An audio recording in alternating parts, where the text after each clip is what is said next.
Halo, kali ini saya akan membacakan lanjutan dari buku Man's Search for Meaning karya Viktor Frankl. Selamat mendengarkan. Bab 1. Pengalaman di kamp konsentrasi.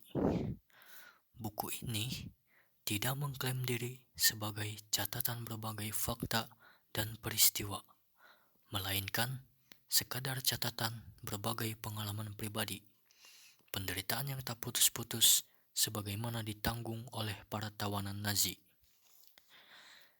Ini adalah kisah nyata dari dalam sebuah kamp konsentrasi yang diceritakan oleh salah seorang penyintas.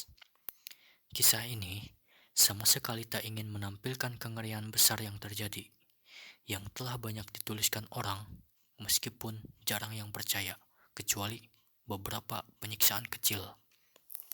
Dengan kata lain, saya berusaha menjawab pertanyaan ini. Seperti apa kehidupan sehari-hari di kamp konsentrasi terekam dalam benak tawanan biasa? Sebagian besar peristiwa yang digambarkan di sini bukan terjadi di kamp-kamp yang besar dan terkenal, melainkan di kamp-kamp kecil tempat kebanyakan pemusnahan yang sesungguhnya terjadi. Kisah ini bukan tentang penderitaan dan kematian para pahlawan dan martir, juga bukan tentang para kapok atau tawanan yang bertindak sebagai kepercayaan Nazi dan dengan demikian mendapat sejumlah keistimewaan terkemuka atau tawanan terkenal. Karenanya, kisah ini tidak terlalu banyak menyangkut penderitaan tokoh-tokoh hebat, tetapi mengenai pengorbanan, penyaliban, dan kematian sejumlah besar korban yang tak dikenal dan tak tercatat. Mereka adalah tawanan biasa yang tak memiliki tanda di lengan bajunya dan sangat dibenci oleh para kapok. Sementara para tawanan biasa ini hanya sedikit atau sama sekali tidak punya makanan untuk dimakan. Para kapok tak pernah lapar, malahan banyak di antara para kapok itu bernasib lebih baik di kamp ketimbang yang mereka alami selama hidupnya. Sering mereka lebih galak ketimbang para penjaga dan menyiksa para tawanan secara lebih kejam ketimbang yang dilakukan para anggota SS. Para kapok itu tentu saja dipilih di antara para tawanan dengan karakter yang memungkinkan mereka melakukan kekejaman semacam itu. Dan bila mereka tidak sanggup memenuhi harapan, segera mereka akan dipecat. Biasanya, tak akan lama sebelum mereka mulai bersikap layaknya tentara SS dan penjaga kamp dan secara psikologis akan dianggap sama. Orang luar akan sangat mudah salah paham tentang kehidupan camp. Kesalahpahaman yang biasanya bercampur dengan sentimen rasa kasihan. Tak banyak yang tahu tentang persaingan yang keras dan brutal di antara para tawanan. Ini semua tentang perjuangan pantang menyerah demi roti hari ini dan demi hidup itu sendiri, demi kepentingan diri maupun demi kepentingan teman baik. Mari kita ambil contoh kasus tentang rencana pengangkutan yang secara resmi diumumkan untuk memindahkan sejumlah tawanan tertentu ke kamp lain. Tetapi umumnya hampir dapat dipastikan bahwa tujuan akhirnya adalah kamar gas. Sejumlah tawanan yang sakit atau lemah yang tak mampu lagi bekerja akan dikirim ke salah satu kamp pusat yang besar yang dilengkapi dengan kamar gas dan krematorium. Proses seleksinya sendiri seolah menjadi aba-aba perkelahian bebas di antara tawanan atau bahkan antar kelompok tawanan. Yang penting, namamu dan nama temanmu tidak termasuk dalam daftar korban, meskipun semua menyadari bahwa untuk setiap nama yang dicoret dari daftar, ada nama lain yang harus dimasukkan. Ada jumlah tawanan tertentu yang harus ikut dalam setiap pengangkutan. Tidak terlalu penting tawanan yang mana, karena masing-masing dari mereka hanyalah sekedar angka. Pada saat mereka memasuki camp, setidaknya inilah yang terjadi di Auschwitz, semua dokumen identitas diambil berikut harta milik mereka. Oleh karena itu, setiap tawanan memiliki kesempatan untuk menyebutkan nama atau profesi fiktif, dan banyak yang melakukan ini karena berbagai alasan. Pihak penguasa hanya tertarik pada nomor tawanan. Nomor-nomor ini sering ditato ke kulit mereka, juga harus dijahit di bagian tertentu dari celana, jaket, atau mantel mereka. Siapapun penjaga yang ingin menghukum seorang tawanan cukup menatap sekilas nomornya, dan berapa kami sangat takut pada tatapan seperti itu, dia tak pernah menanyakan nama. Kembali ke konvoi yang siap berangkat, para tawanan tidak punya waktu dan keinginan untuk berpikir soal moral atau etika.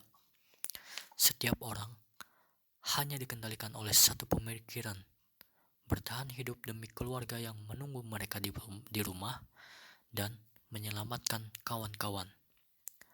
Karena itu, tanpa ragu, mereka akan mengatur agar tawanan lain atau nomor lain menggantikan mereka dalam truk yang akan berangkat. Seperti yang sudah disinggung sebelumnya, proses pemilihan para kapo merupakan proses yang negatif. Hanya tawanan yang paling brutal yang dipilih untuk tugas tersebut, meskipun ada beberapa pengecualian yang menggembirakan. Selain pemilihan para kapo yang dilakukan oleh serdadu SS, ada semacam seleksi alamiah yang terjadi di kalangan para tawanan itu sendiri. Rata-rata, para tawanan yang mampu bertahan hidup, yang sudah dipindahkan dari satu camp ke camp yang lain, hanyalah mereka yang telah kehilangan semua etika demi mempertahankan hidup. Mereka siap menggunakan segala cara, jujur atau tidak, bahkan bersikap brutal, mencuri, dan mengkhianati teman-teman mereka sendiri agar bisa menyelamatkan diri mereka sendiri. Kami yang berhasil kembali, baik karena keberuntungan atau berkat keajaiban, apapun istilah yang dipakai untuk menyatakannya, tahu bahwa orang-orang terbaik di antara kami tidak kembali.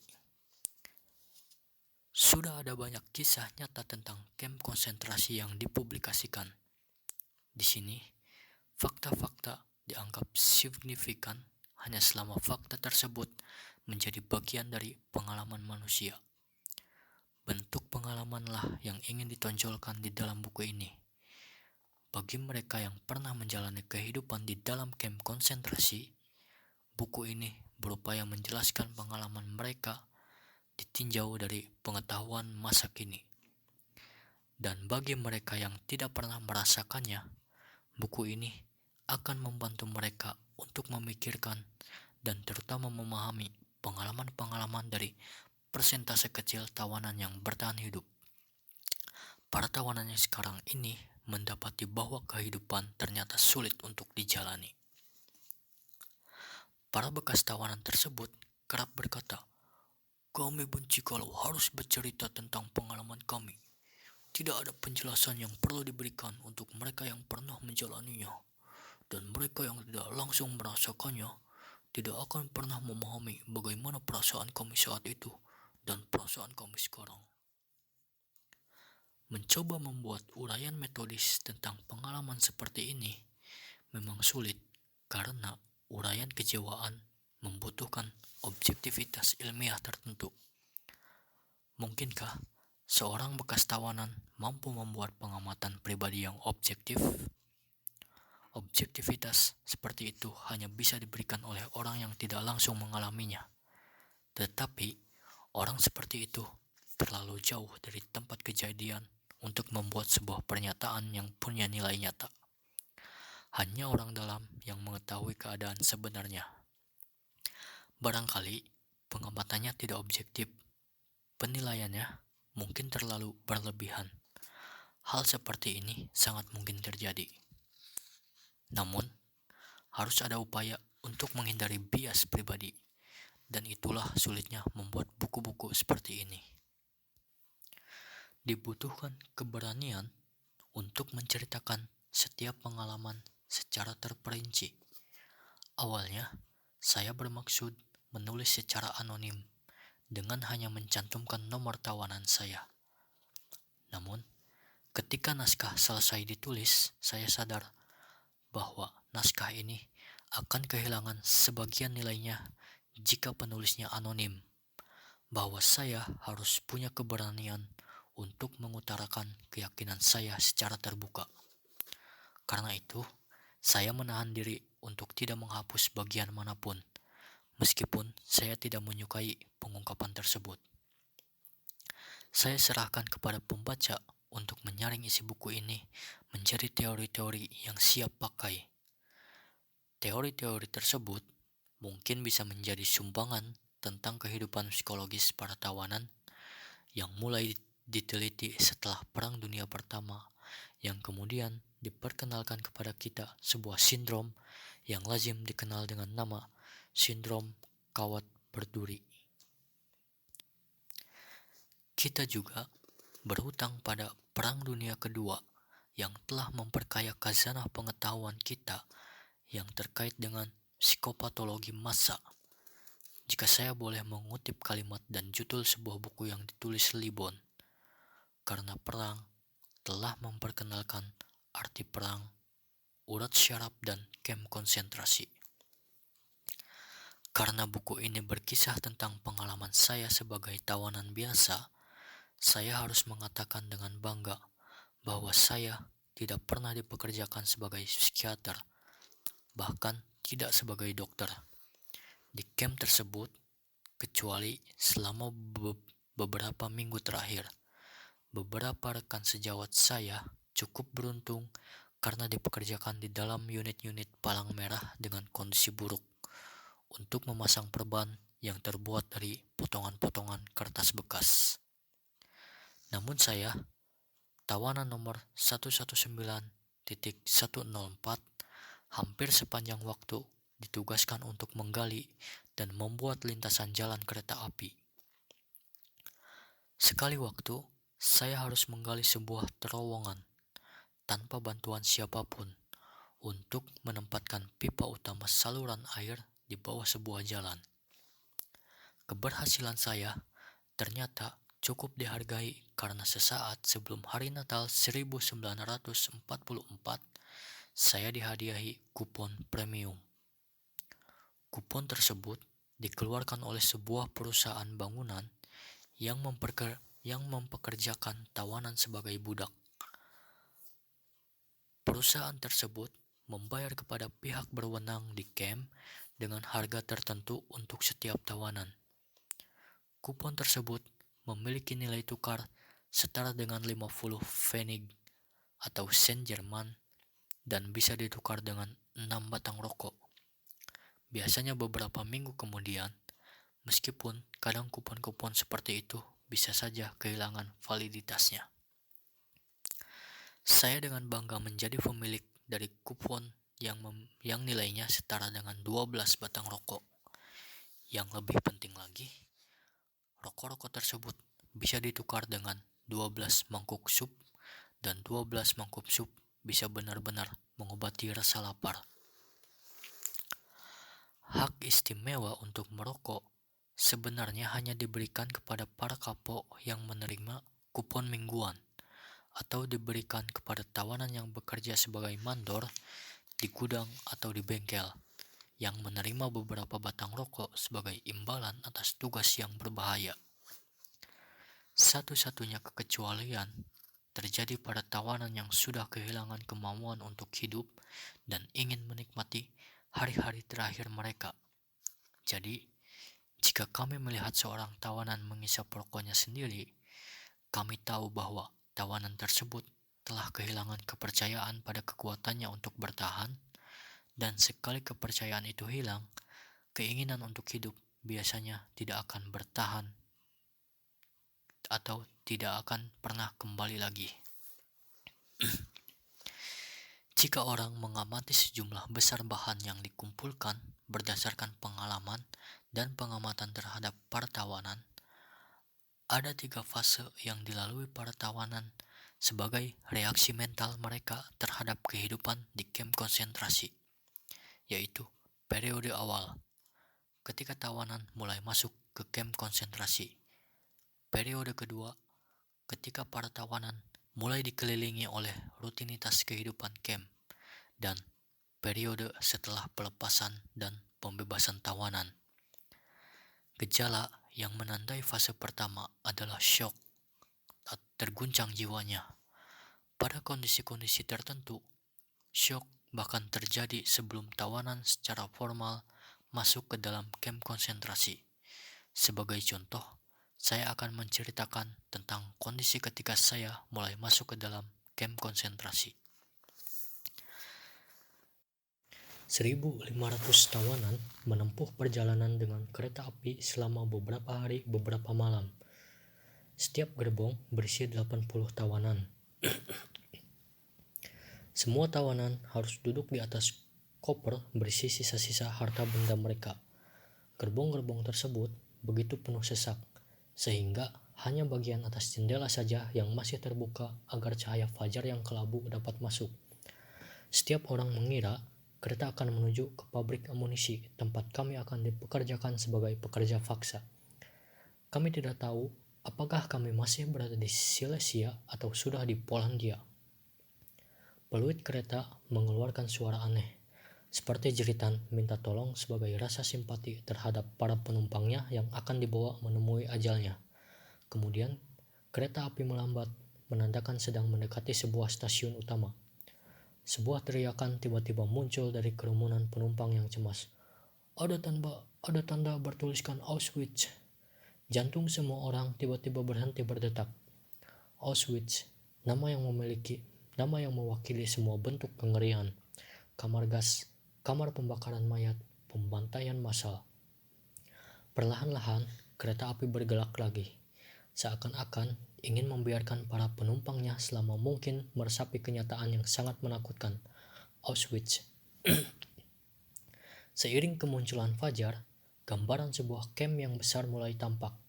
Barisan panjang pagar kawat berduri, menara-menara pengamat, lampu sorot, dan barisan panjang sosok-sosok manusia yang compang-camping tampak kelabu di tengah kelabunya suasana pagi, berjalan menyusuri jalan-jalan yang sunyi. Tak satu pun di antara kami yang tahu kemana tujuan mereka. Di sana-sini terdengar teriakan dan suara peluit komando. Kami juga tidak tahu artinya. Khayalan saya membuat saya melihat tiang gantungan dengan setubuh-tubuh yang tergantung di bawahnya. Saya sangat ketakutan. Tetapi itu hal yang lazim, karena setahap demi setahap kami harus membiasakan diri dengan kengerian yang mencekam dan menakutkan. Akhirnya, kereta yang kami tumpangi memasuki stasiun. Keadaan hening sejenak, yang segera disusul oleh teriakan-teriakan yang memberi perintah.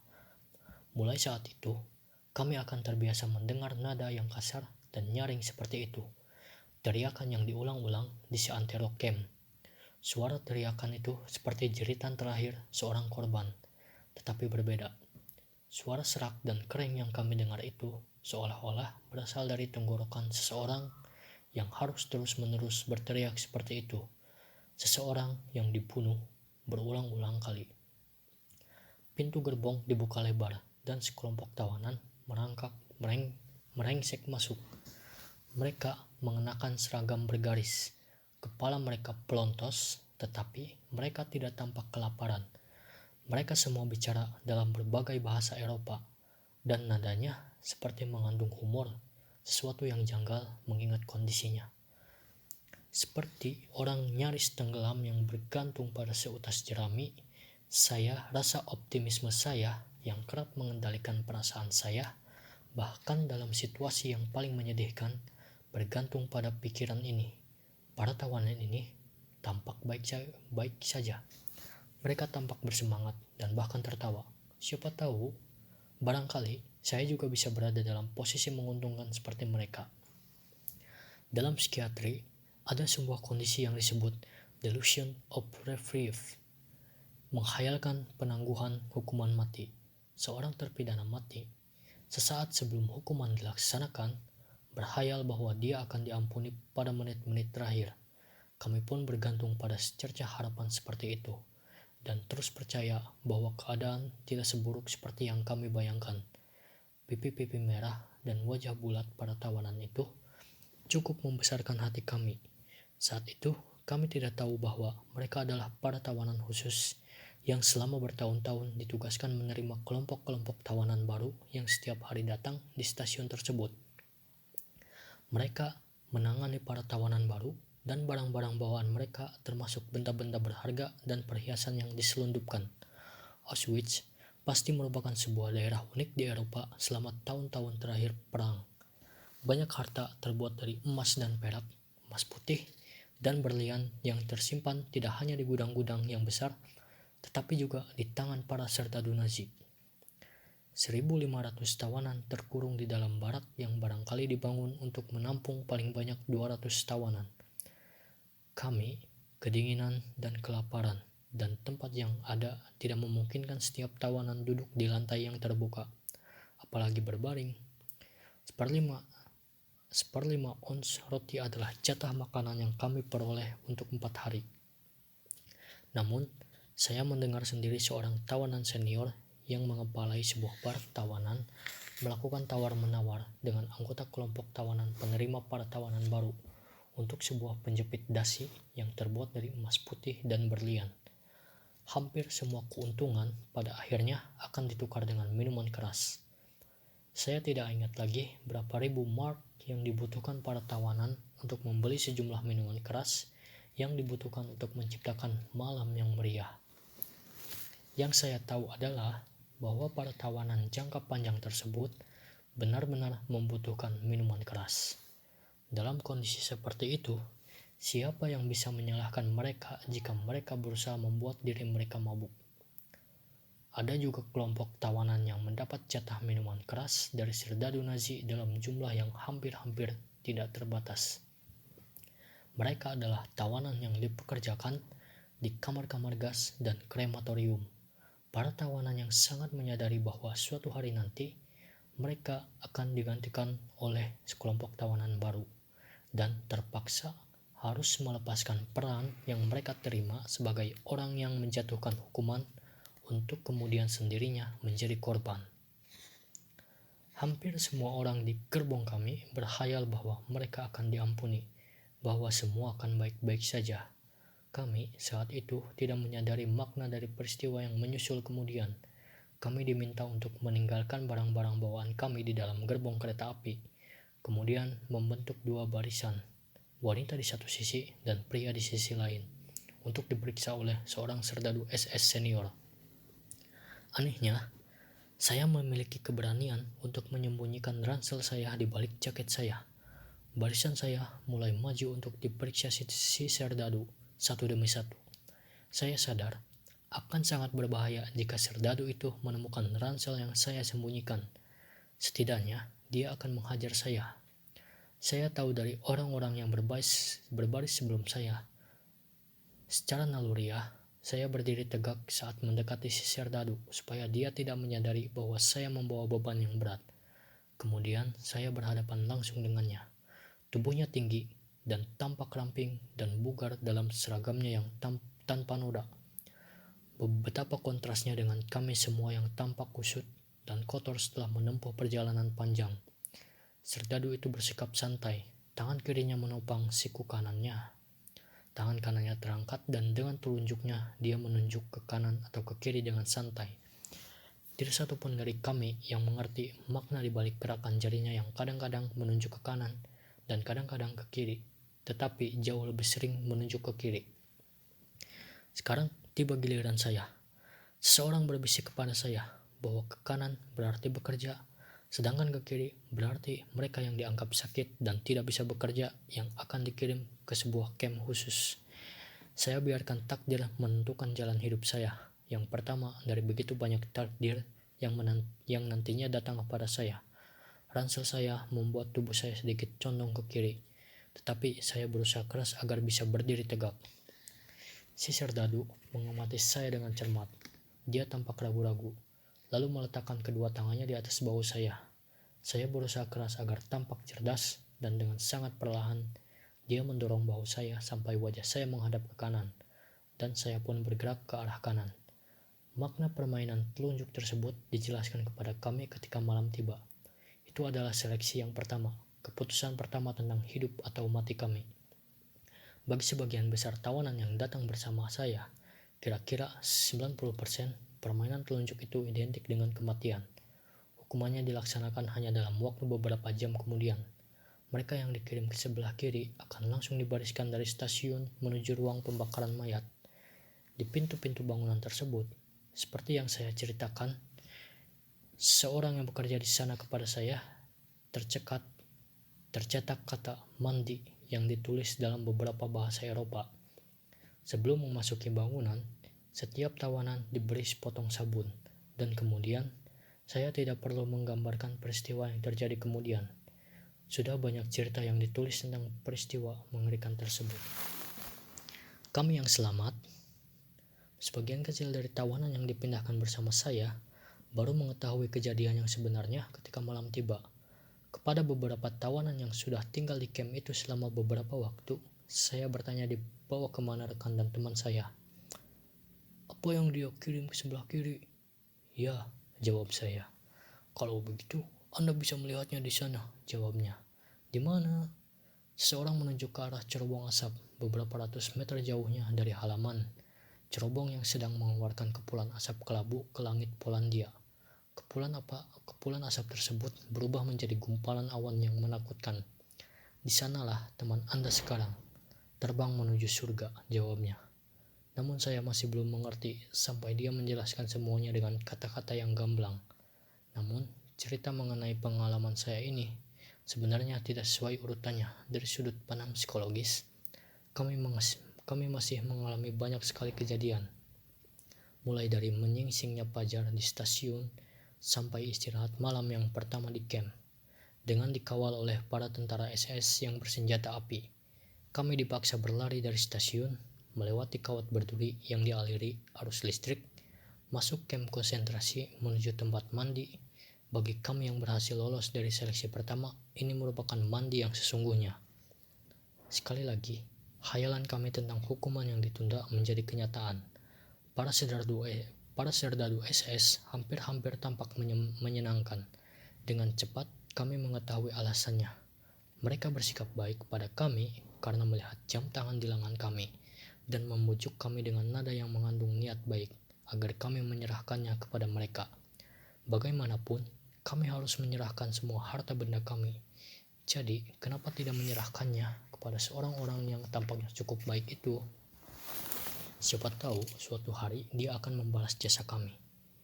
Kami menunggu di sebuah barak yang sepertinya merupakan ruang tunggu yang terhubung dengan kamar mandi. Para serdadu SS muncul dan menghamparkan beberapa lembar selimut. Kami harus melemparkan semua harta benda kami ke atasnya, termasuk jam tangan dan perhiasan. Masih ada beberapa tawanan baru yang dengan naik pertanyaan yang membuat geli tawanan lain yang sudah tinggal lebih lama, yang bertindak sebagai pembantu. Bolehkah mereka menyimpan cincin kawin, medali, atau jimut keberuntungan mereka? Sepertinya orang-orang belum mengerti bahwa semua harta benda mereka akan dirampas. Saya mencoba mengatakan satu rahasia kepada salah seorang tawanan lama. Diam-diam saya mendekatinya, lalu menunjuk pada gulungan kertas di kantung dalam jaket saya, dan berkata, "Lihat, ini adalah draft sebuah buku ilmiah. Saya tahu apa yang akan Anda katakan, bahwa saya harus bersyukur karena saya bisa tetap hidup, bahwa itulah yang seharusnya saya minta dari takdir saya. Namun, saya tidak bisa menahan diri saya.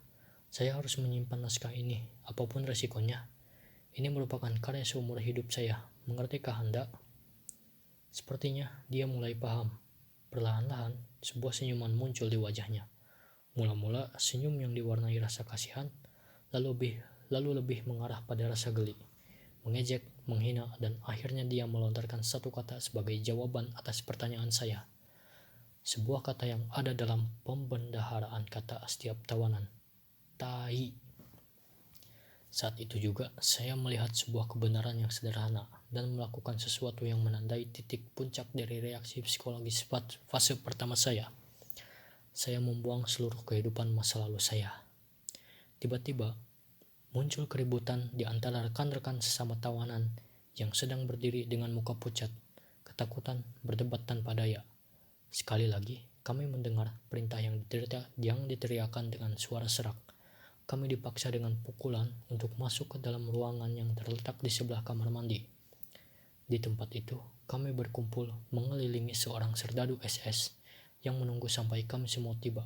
Kemudian dia berkata, "Saya akan memberi kalian waktu 2 menit dan menghitung dengan jam saya.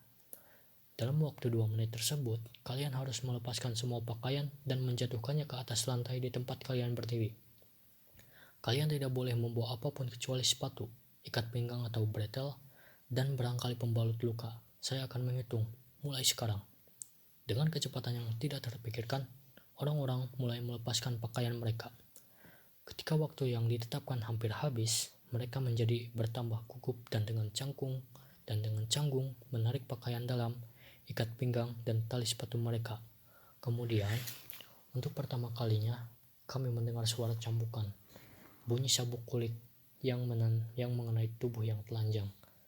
Setelah itu, kami digiring memasuki sebuah ruangan lain untuk dicukur. Tidak hanya rambut di kepala, tidak satupun rambut di seluruh tubuh kami yang dibiarkan tersisa. Sebelum kembali ke kamar mandi, sekali lagi kami dibariskan. Kami hampir-hampir tidak saling mengenali, tetapi beberapa orang merasa sangat lega ketika melihat bahwa pancuran di sana benar-benar mengeluarkan air.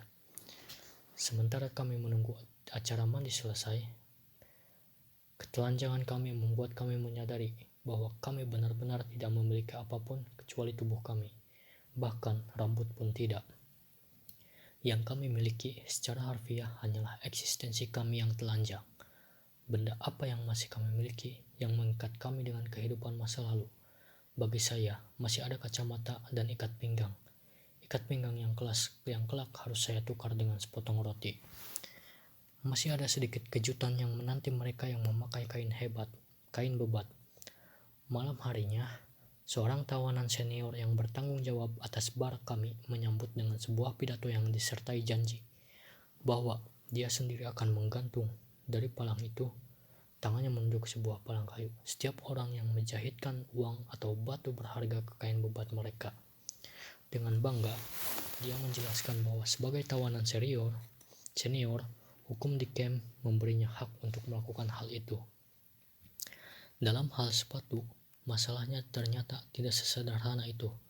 Meskipun kami boleh tetap memakai sepatu kami, tawanan yang memakai sepatu yang cukup bagus ternyata pada akhirnya harus menyalahkan sepatunya untuk ditukar dengan sepatu lain yang tidak sesuai ukuran. Yang kasihan adalah para tawanan baru yang mengikuti saran dari para tawanan senior. Saran yang kelihatannya diberikan dengan niat baik, agar mereka memotong bagian atas sepatu bot mereka dan melumuri bagian yang baru dipotong dengan sabun untuk menutupi bekas potongannya. Para serdadu SS sepertinya sudah menantikan hal ini.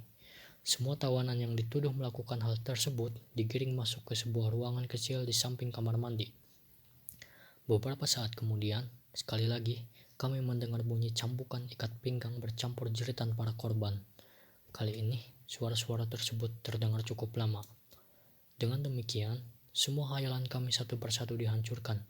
Kemudian, secara tidak terduga, kami semua diliputi rasa humor yang menyakitkan. Kami tahu bahwa kami tidak bisa kehilangan apa-apa lagi kecuali hidup kami yang benar-benar terlanjang. Ketika air mulai mengalir, kami semua berusaha keras untuk melucu, baik tentang diri kami sendiri maupun tentang sesama tawanan. Paling tidak, air benar-benar mengalir dari pancuran tersebut. Selain rasa humor yang aneh tersebut, sebuah sensasi lain menyelimuti diri kami, rasa ingin tahu. Saya pernah merasakan sensasi serupa sebagai reaksi terhadap kondisi yang asing. Misalnya, ketika saya menghadapi bahaya akibat kecelakaan saat memanjat tebing. Di saat-saat kritis saya hanya bisa merasakan satu sensasi, rasa ingin tahu. Bisakah saya keluar hidup-hidup dari krisis itu? Atau apakah saya akan bertahan hidup tetapi dengan tengkorak retak atau luka yang lain? Rasa ingin tahu yang kuat menguasai diri saya di Auschwitz, membuat pikiran saya terpisah dari keadaan sekeliling saya, sesuatu yang bisa dianggap sebagai sejenis objektivitas. Pada saat itu, seseorang mengembangkan kondisi pikiran seperti itu dalam upayanya untuk melindungi diri. Kami menunggu dengan harap-harap cemas apa yang akan terjadi kemudian dan apa akibatnya. Misalnya jika kami berdiri di udara terbuka, di bawah udara musim dinginnya, di bawah udara musim gugur yang dingin. Telanjang bulat dengan keadaan badan yang masih basah karena baru selesai mandi. Beberapa hari kemudian, rasa ingin tahu kami berubah menjadi rasa terkejut. Terkejut karena kami tidak terjangkit flu. Banyak kejutan serupa yang menyambut para tawanan baru. Rekan-rekan sesama tawanan yang dulunya berkecimpung di dunia medis menjadi yang pertama yang menyadari buku-buku pelajaran ternyata bohong. Dalam buku tertulis bahwa manusia tidak bisa hidup tanpa tidur kurang dari sekian jam. Benar-benar salah. Saya juga selalu yakin bahwa ada beberapa hal yang tidak bisa saya lakukan. Saya tidak bisa tidur tanpa ini, atau saya tidak bisa hidup tanpa ini, atau tanpa itu. Malam pertama di Auschwitz, kami semua tidur di atas tempat tidur susun. Setiap tingkat berukuran 6,5 kali 8 kaki, diisi 8 orang yang tidur langsung di atas papan. 2 selimut dipakai oleh 9 orang. Tentu saja kami hanya bisa tidur menyamping, berdesak-desakan dengan saling himpit, yang cukup bermanfaat mengingat dinginnya udara saat itu. Meskipun kami tidak diperkenankan membawa sepatu ke atas tempat tidur, beberapa orang dengan diam-diam menggunakan sepatu sebagai bantal meskipun sepatu itu berlumuran lumpur. Jika tidak, kepala mereka harus diletakkan di atas lengan yang terasa nyaris terlepas. Meskipun demikian, kami semua bisa tidur, membuat kami dapat melupakan segalanya, dan membebaskan kami dari rasa sakit selama beberapa jam.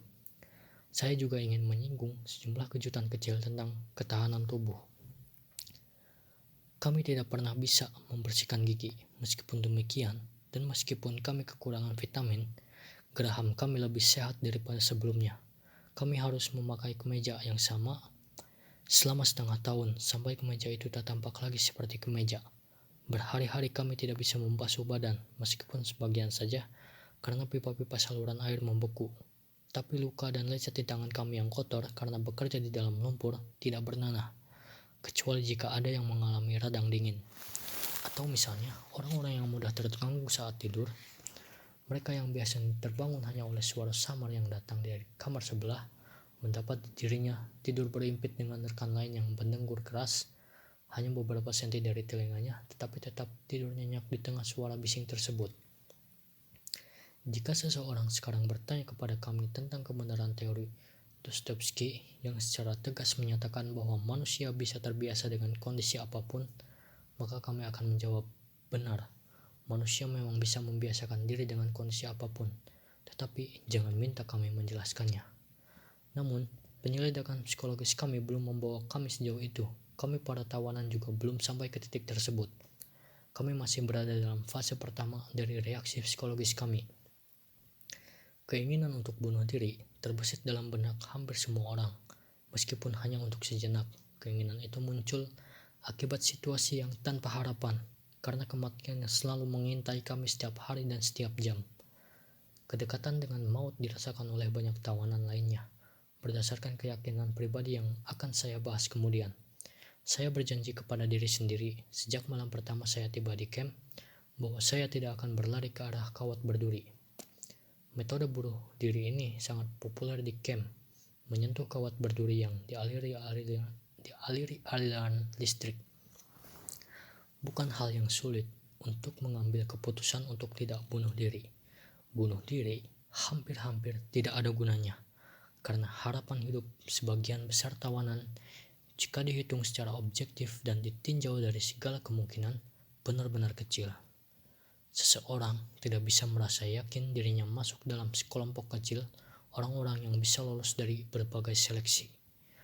Para tawanan di Auschwitz yang sudah melalui periode shock yang pertama tidak lagi takut terhadap kematian.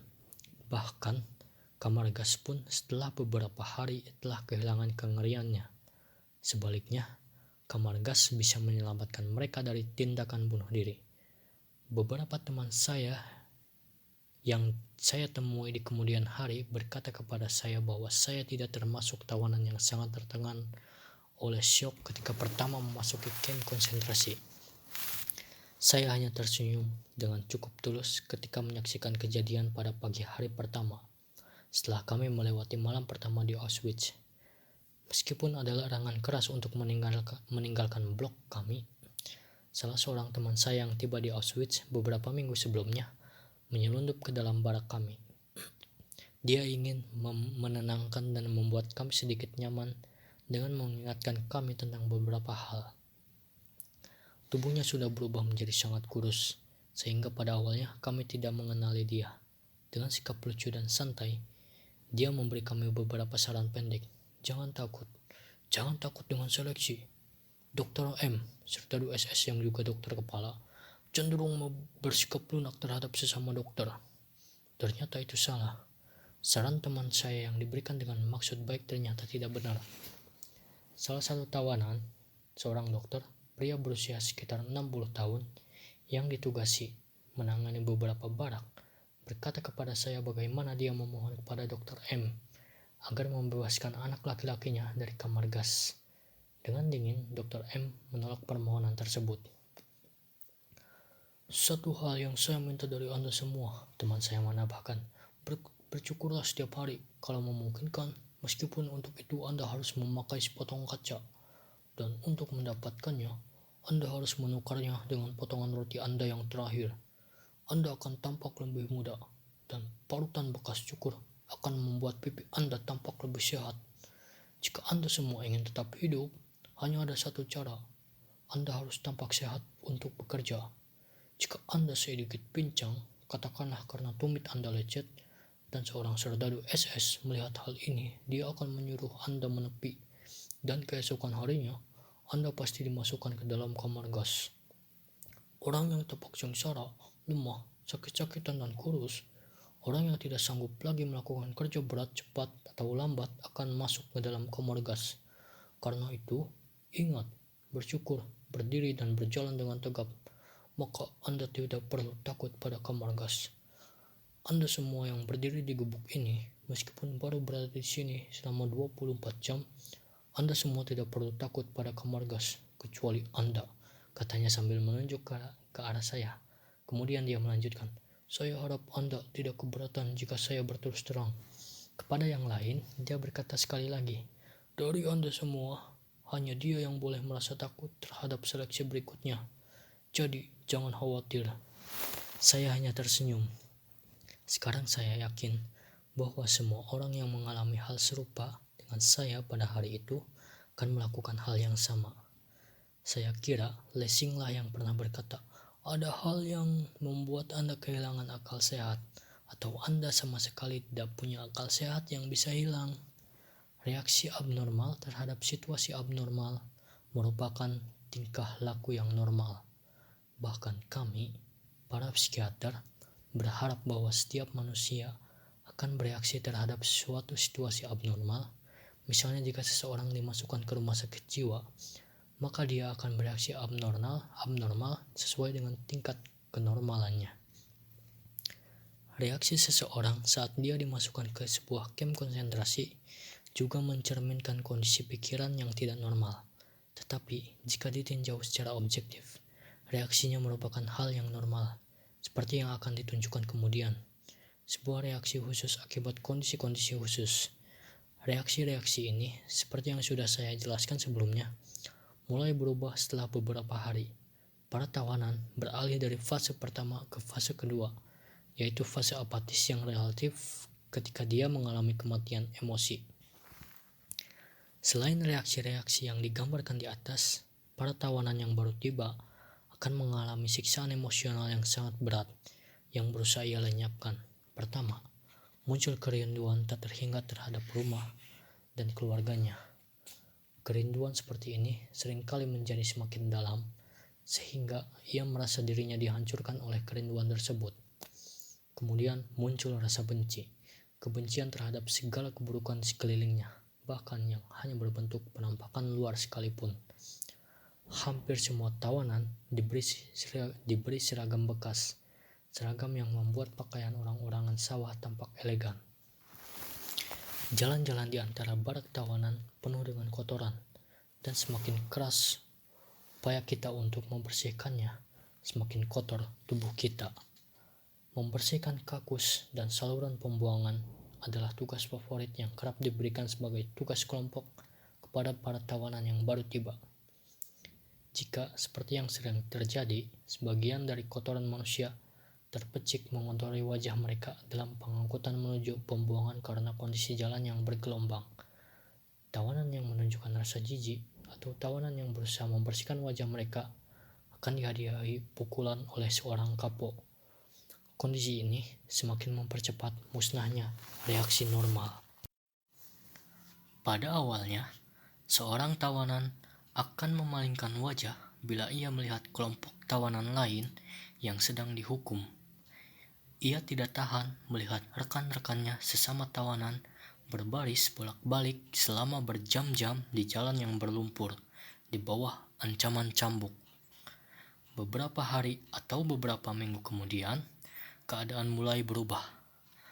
Pagi-pagi sekali, ketika hari masih gelap, tawanan yang sama berdiri di depan pintu dengan kelompoknya, siap untuk berbaris.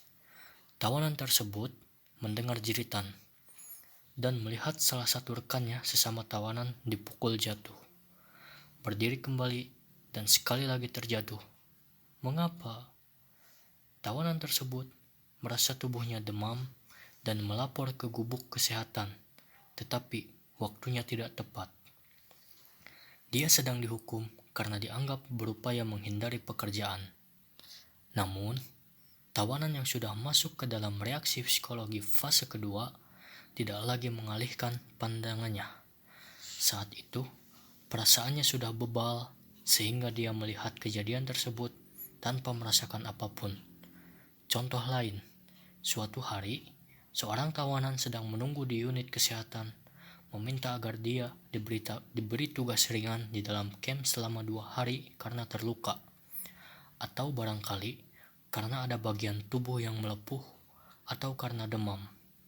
Dia akan tetap berdiri tanpa merasa iba saat melihat seorang anak berusia 12 tahun digotong ke dalam setelah si anak dipaksa berdiri berjam-jam di tengah cuaca bersalju, atau bekerja di udara terbuka dengan kaki telanjang karena di camp tersebut tidak ada sepatu yang sesuai untuk kakinya.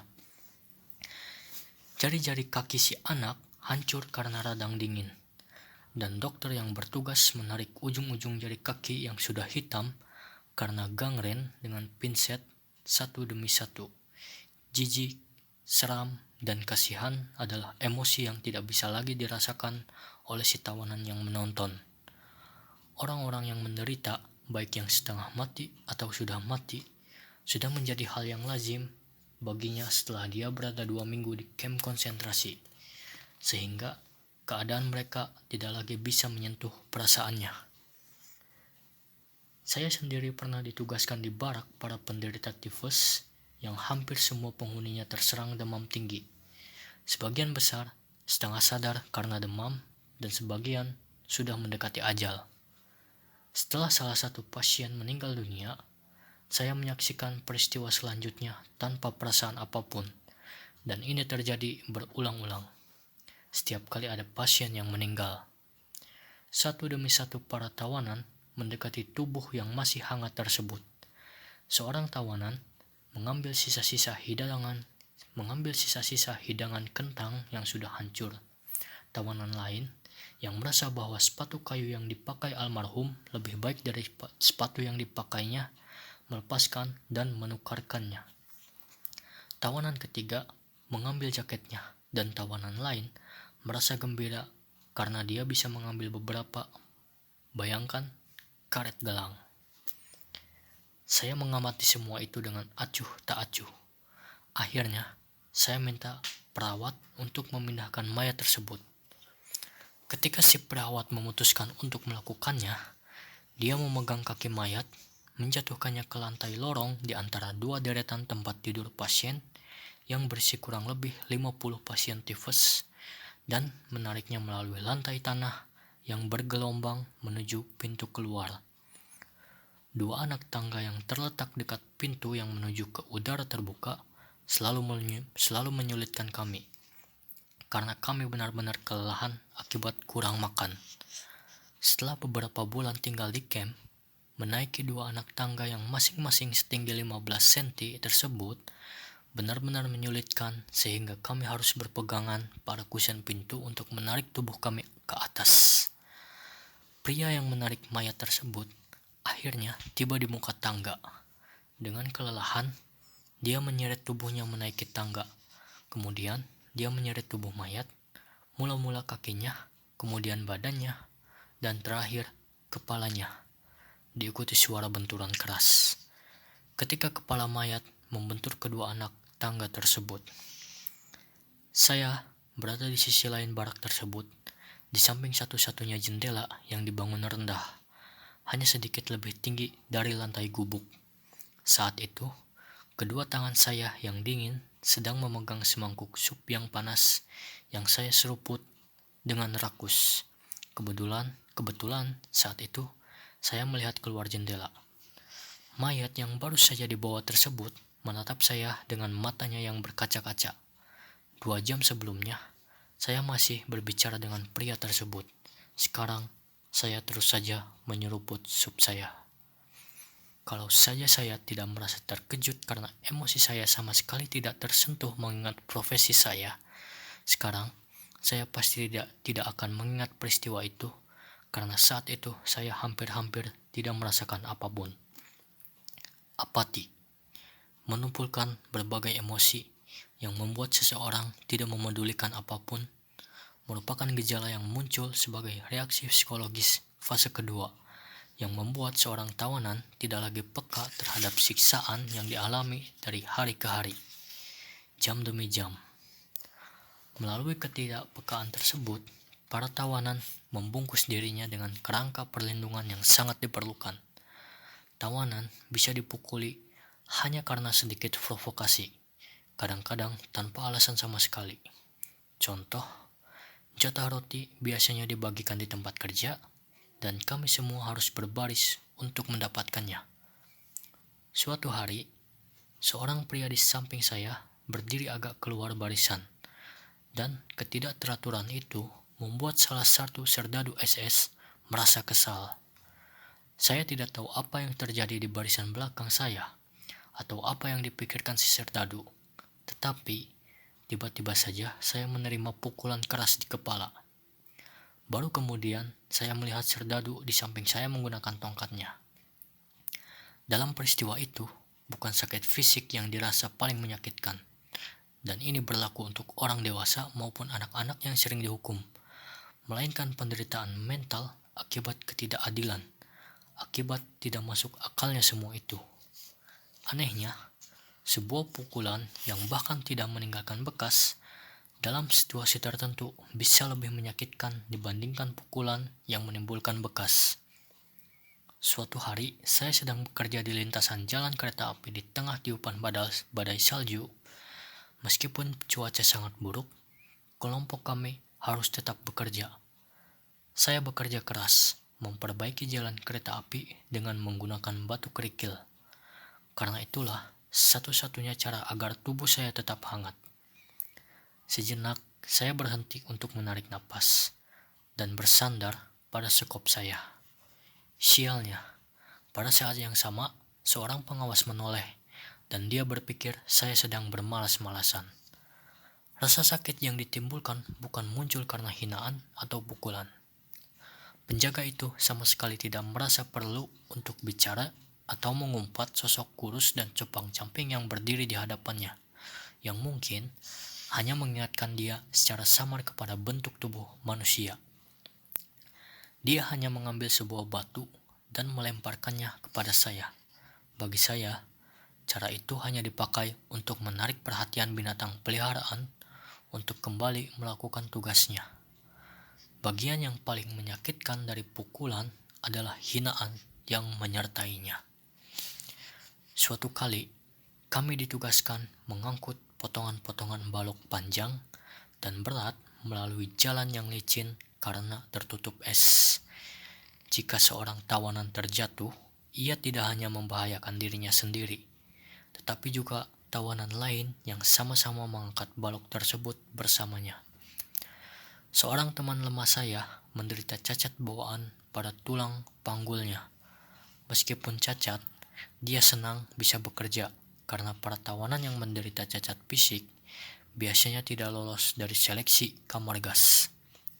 Dia berjalan tertatih-tatih, menyusuri jalan licin dengan memanggul sebatang balok yang benar-benar berat, dan tampaknya bisa terjatuh setiap saat dengan membawa tawanan lain jatuh bersamanya. Saat itu, saya tidak sedang mengangkut balok, sehingga tanpa berpikir, saya langsung melompat untuk membantunya. Segera saja punggung saya dihantam pukulan. Saya ditegur dengan kasar dan diperintahkan untuk kembali ke tempat saya. Beberapa menit sebelumnya, serdadu yang sama berkata dengan nada mengejek bahwa para babi sama sekali tidak memiliki rasa setia kawan. Di saat lain, kami sedang bekerja di tengah hutan di bawah cuaca beku 2 derajat Fahrenheit. Kami sedang menggali lapisan tanah yang membatu karena beku untuk memasang pipa saluran air. Waktu itu, tubuh saya sudah benar-benar lemah. Seorang mandor dengan wajah bulat kemerahan datang mendekat. Wajahnya benar-benar mengingatkan saya pada kepala seekor babi. Saya melihat dia memakai sarung tangan yang indah dan hangat di tengah cuaca dingin dan membeku saat itu. Untuk sesaat, orang itu menatap saya dengan pandangan tajam, tanpa berkata apapun. Saya menduga kesulitan akan segera datang, karena gumpalan tanah yang teronggok di hadapan saya menunjukkan seberapa dalam saya telah menggali. Kemudian, mandor itu berkata, "Hai, kamu babi. Saya sudah mengamati kamu sejak tadi. Saya belum mengajari kamu cara bekerja. Tunggu saja sampai kamu harus menggali dengan gigimu. Kamu pasti akan mati seperti seekor binatang. Saya akan menghabisi kamu dalam 2 hari. Kamu pasti tidak pernah bekerja seumur hidupmu. Apa kerjamu dulu, babi? Pengusaha?" Saya sudah tidak lagi peduli. Saya merasa harus menanggapi ancamannya untuk membunuh saya secara sungguh-sungguh, sehingga saya berdiri tegak dan menatap langsung ke matanya. "Saya seorang dokter, seorang spesialis." "Apa? Seorang dokter? Saya berani bertaruh. Kamu mendapat banyak uang dari orang-orang." "Kebetulan, saya sama sekali tidak bekerja untuk uang. Saya bekerja di sebuah klinik khusus untuk orang miskin." Namun, saat itu saya sudah bicara terlalu banyak. Orang itu melompat menghampiri saya dan memukul saya hingga jatuh. Kemudian, dia berteriak seperti orang gila. Saya tidak ingat lagi apa yang dia katakan. Melalui cerita yang tak terlalu penting ini, saya ingin menunjukkan bahwa ada saatnya kemarahan dapat timbul dari seorang tawanan yang kelihatannya sudah bebal sekalipun. Kemarahan bukan karena kekejaman atau rasa sakit, tetapi karena hinaan yang terkait dengan hal itu. Saat itu, saya merasa darah mengalir naik ke kepala saya karena saya harus mendengarkan seseorang menghakimi hidup saya yang tidak dia ketahui sama sekali. Pria yang saya harus mengakui bahwa kata-kata berikut yang saya ucapkan kepada seorang tawanan lain sesaat setelah peristiwa itu memberi saya perasaan lapang yang bersifat kekanak-kanakan. Tampak sangat kasar dan brutal tersebut bahkan tidak akan diizinkan oleh perawat saya untuk masuk ke dalam ruang tunggu pasien di luar rumah sakit saya. Untungnya, kapo di dalam kelompok kerja saya berhutang budi kepada saya. Dia menyukai saya karena saya pernah mendengarkan dia menceritakan kisah cinta dan masalah keluarga yang dihadapinya dalam sebuah perjalanan panjang menuju tempat kerja. Diagnosis saya tentang karakternya dan saran-saran psikoterapis yang saya berikan kepadanya membuatnya terkesan. Dia merasa berterima kasih, dan ini menguntungkan saya. Beberapa kali sebelum peristiwa ini, dia menyediakan tempat duduk untuk saya di sampingnya, di barisan pertama atau kedua detasemen kami, yang biasanya terdiri dari 280 tawanan. Kebaikan hati seperti itu sangat penting. Kami harus berbaris setiap pagi saat hari masih gelap. Semua orang takut terlambat karena terpaksa harus berdiri di barisan belakang. Jika ada pekerjaan yang tidak menyenangkan atau tidak disukai, seorang kapo senior akan muncul dan biasanya dia memilih orang-orang yang dibutuhkan dari barisan-barisan belakang.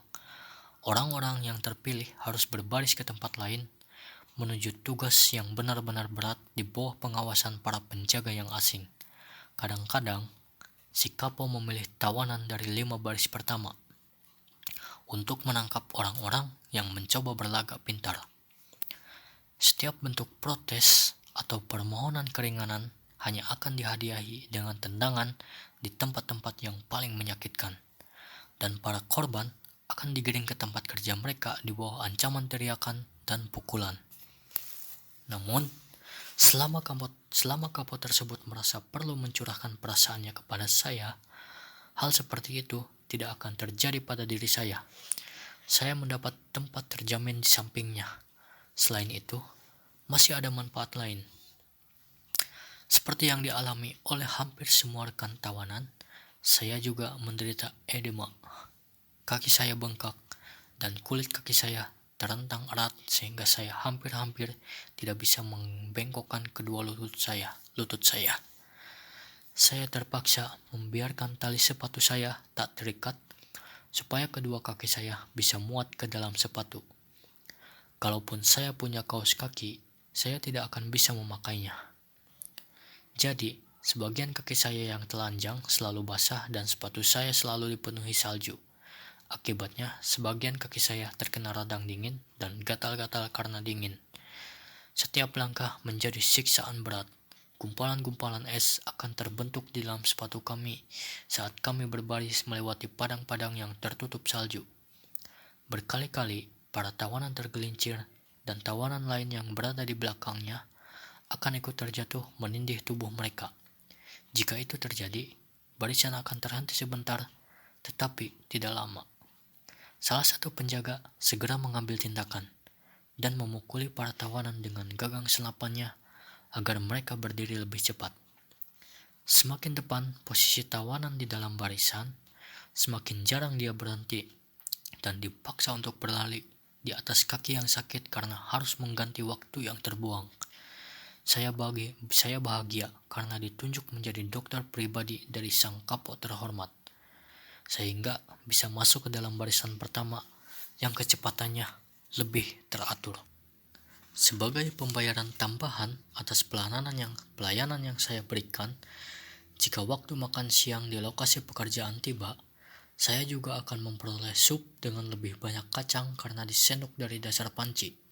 Sang kapo, seorang mantan tentara, bahkan berani berbisik kepada mandor yang bertengkar dengan saya bahwa menurutnya saya adalah seorang pekerja yang sangat baik. Hal itu tidak menjernihkan masalah, tetapi dia berhasil menyelamatkan hidup saya. Satu dari beberapa kejadian ketika hidup saya diselamatkan. Sehari setelah pertengkaran saya dengan si mandor, sang kapo menyelundupkan saya ke dalam kelompok kerja yang lain. Ada beberapa mandor yang merasa kasihan kepada kami dan berusaha untuk meringankan beban kami, setidaknya di lokasi pembangunan. Meskipun demikian, mereka selalu mengingatkan kami bahwa seorang buruh biasa pun bisa bekerja lebih produktif dan lebih cepat dari kami. Namun, mereka juga mengakui jika diingatkan bahwa seorang pekerja biasa tidak dipaksa hidup hanya dengan 350 gram roti. Secara teoritis, kami seringkali memperoleh kurang dari itu, dan kurang dari 1 liter sup encer setiap harinya. Bahwa seorang pekerja biasa tidak harus hidup di bawah tekanan mental seperti yang kami hadapi, tanpa kabar dari anggota keluarga yang dikirim ke camp lain atau langsung dikirim ke kamar gas. Bahwa seorang pekerja biasa tidak selalu dibayangi oleh kematian hari demi hari, jam demi jam. Saya bahkan pernah berkata pada seorang mandor yang baik hati, "Jika Anda bisa belajar dari saya cara melaksanakan operasi otak secepat saya belajar membangun jalan ini dari Anda, saya akan sangat menghormati Anda." Mandor itu hanya tersenyum. Apati, gejala utama fase kedua, merupakan mekanisme pertahanan diri yang dibutuhkan. Realitas mengabur, semua upaya dan emosi terpusat pada satu tujuan, mempertahankan hidupnya dan hidup orang lain. Suatu hal yang lazim bila kita melihat para tawanan saat digiring kembali ke dalam camp dari lokasi kerja mereka, menarik nafas lega dan berkata, "Bagus, 1 hari lagi berlalu sudah." Mudah dipahami jika dalam kondisi tertekan, ditambah keharusan untuk memusatkan perhatian pada upaya untuk bertahan hidup, kehidupan batin para tawanan ditekan sampai pada titik yang paling primitif. Beberapa rekan kerja saya di kamp konsentrasi yang terlatih sebagai psikoanalisis kerap bicara tentang regresi yang dialami para tawanan, kemunduran ke dalam bentuk kehidupan mental yang primitif, harapan dan keinginan mereka mengemuka di dalam mimpi-mimpi mereka. Apa yang paling sering dimimpikan oleh seorang tawanan? Roti, kue, rokok, dan mandi air hangat. Tidak terpenuhinya semua keinginan yang sederhana tersebut membuat mereka mencari pemuasan di dalam mimpi-mimpi mereka. Apakah mimpi tersebut mendatangkan kebaikan atau tidak sama sekali? Itu tidaklah penting. Orang yang bermimpi harus terbangun dari mimpinya dan menghadapi realitas kehidupan camp dan kesenjangan yang sangat besar antara realitas dengan mimpi-mimpinya. Saya tidak akan pernah lupa bagaimana saya terbangun tengah malam karena mendengar rintihan seorang tawanan yang meronta-ronta di dalam tidurnya, mungkin karena mimpi yang sangat buruk. Karena saya selalu kasihan melihat orang yang diganggu mimpi buruk atau berhalusinasi, saya berniat membangunkan orang malang tersebut. Tiba-tiba saja saya menarik kembali tangan saya yang sudah siap membangunkannya dan terkejut memikirkan tindakan yang siap saya lakukan.